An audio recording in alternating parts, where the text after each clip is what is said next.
হে hi everyone, তোমরা সবাই কেমন আছো? আশা করছি খুব ভালো আছো।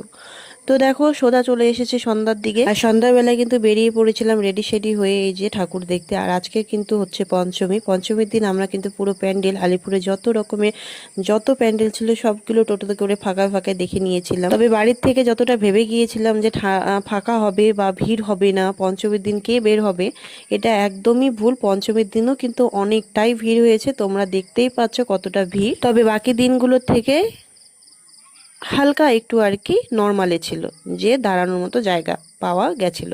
আর অন্য সময় মানে অন্য সপ্তমী, ষষ্ঠী, সপ্তমী, অষ্টমী, নবমী, দশমী যে ভিড়গুলো হয় সেরকমটা হয়নি। তবে সত্যি কিন্তু ভিড় হয়েছিল, আমরা ভাবতেই পারিনি যে এতগুলো মানুষ আসবে ঠিক পঞ্চমীর দিন ঠাকুর দেখতে। আর এই ফার্স্ট টাইম কিন্তু আমরা পঞ্চমীর দিন ঠাকুর দেখতে বেরিয়েছি, খুব এনজয় করেছি, খুব খুব মানে খুবই এনজয়।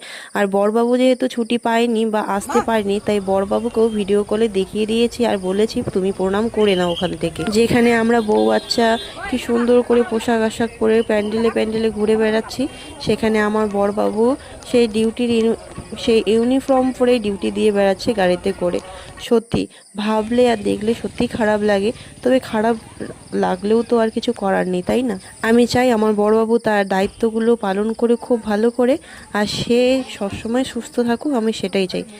তো যাই হোক, এদিকে দেখো, এটা হলো সেকেন্ড ঠাকুর দেখা, মানে সেকেন্ড প্যান্ডেল। আমার ঠিক মনে পড়ছে না এটা কি নাম।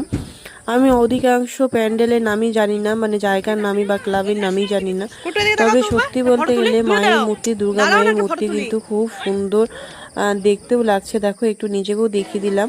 আর এই যে কুর্তিটা দেখলাম, এই কুর্তিটা আমি নিয়েছি হলো অনলাইন থেকে, মানে ফ্লিপকার্ট থেকে। আর এটার প্রাইস নিয়েছিল ওই 700 কি 750 মতো, 600 কি 650 মতো। তবে খুব ভালো, একদম কটনের, পিওর কটন। তো এটা হচ্ছে দত্তপট্টি।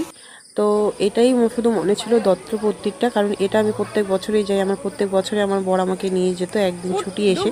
তবে এবার হয়নি, এবার আমি ছেলেকে নিয়ে বেরিয়ে পড়েছি আমার শাশুড়ি মা, দুই জায়ের সাথে আর এক ভাস্তার সাথে। এটা হচ্ছে তার পরের দিনের ভিডিও ক্লিপ, যখন আমি আমার ছেলেকে আর কি তার বাবার সাথে কথা বলতে দিয়েছিলাম, আর আমি এদিকে কাজগুলো করছিলাম।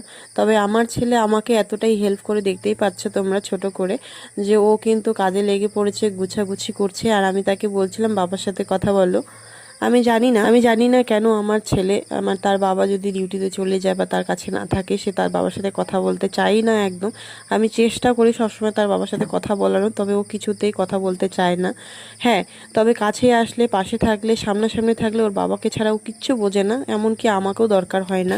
আমি এটা জানি না, তবে আমি চাইবো সবসময় যাতে তাদের বাবা ছেলের বন্ডিং